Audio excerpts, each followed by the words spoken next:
आइए बात करेंगे हम छत्तीसगढ़ की। छत्तीसगढ़ विधानसभा में विपक्ष ने पुलिस भर्ती घोटाले का मुद्दा उठाया है। साथ ही राजनांदगांव और बिलासपुर में सामने आई गड़बड़ियों को लेकर भी सरकार से पूछा। इस मामले में मीडिया से चर्चा करते हुए गृह मंत्री विजय शाह ने कहा, राजनांदगांव में जो गड़बड़ी सामने आई थी उसमें कठोर कार्रवाई हुई है। उन्होंने यह भी कहा है कि आरक्षक की आत्महत्या मामले में 5 सदस्यीय टीम बनाकर उसकी जांच की जा रही है। पर्याप्त कार्यवाहियां हुई हैं। ये वही भर्ती की प्रक्रियाएं हैं जिनको कांग्रेस ने 5 वर्षों में कांग्रेस पूरा न कर पाई।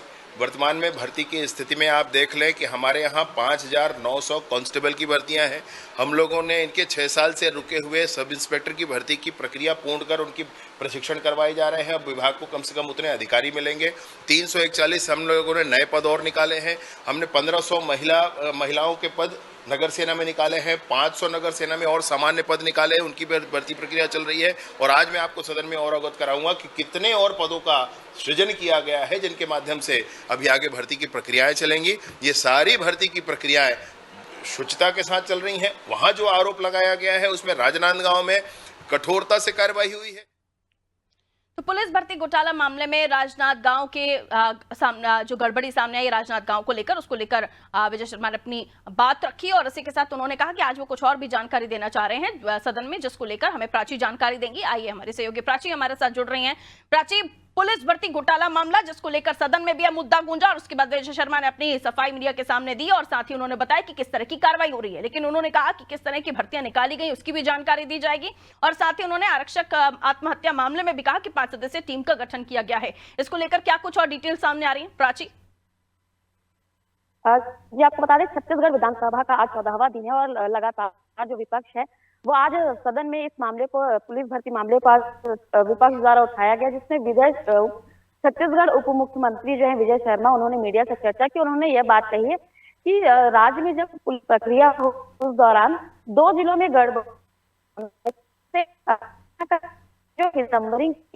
जो बात है, उसके अलावा अभ्यर्थियों के दस्तावेजों में कुछ गड़बड़ी सामने आई थी, जिसे लेकर लगातार कठोर कार्रवाई की जा रही है। आपको बता दें कि उस दौरान था जिसमें एक आरक्षक ने सुसाइड कर लिया था और उसके हाथ में एक था जिसमें लिखा था कि इस मामले में अनियमितता जो हुई है उसमें आरक्षकों को फंसाया जा रहा है।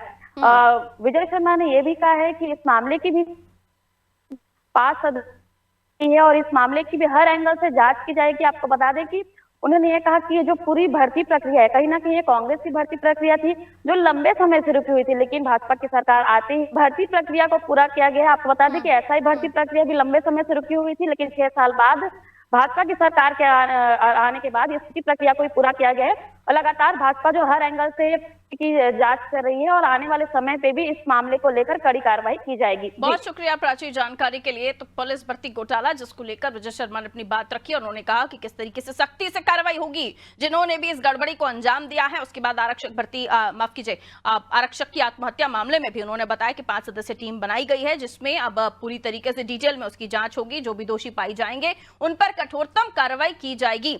लेकिन इस भर्ती मामले को लेकर विजय शर्मा ने यह भी बताया है, जैसे कि हमारी सहयोगी प्राची भी बता रही थी, कि ये भर्ती जो थी वो बहुत पहले से लटकी हुई थी। कांग्रेस सरकार पर भी विजय शर्मा ने ठीकरा फोड़ा है कि कांग्रेस शासनकाल के में जिस भर्ती को हो जाना चाहिए था उन्होंने रोक कर रखा हुआ था, अब इस पर काम शुरू हो गया है। लेकिन जहां पर भी कोई गड़बड़ी सामने आ रही है उस पर सख्ती से प्रशासन कार्रवाई कर रहा है।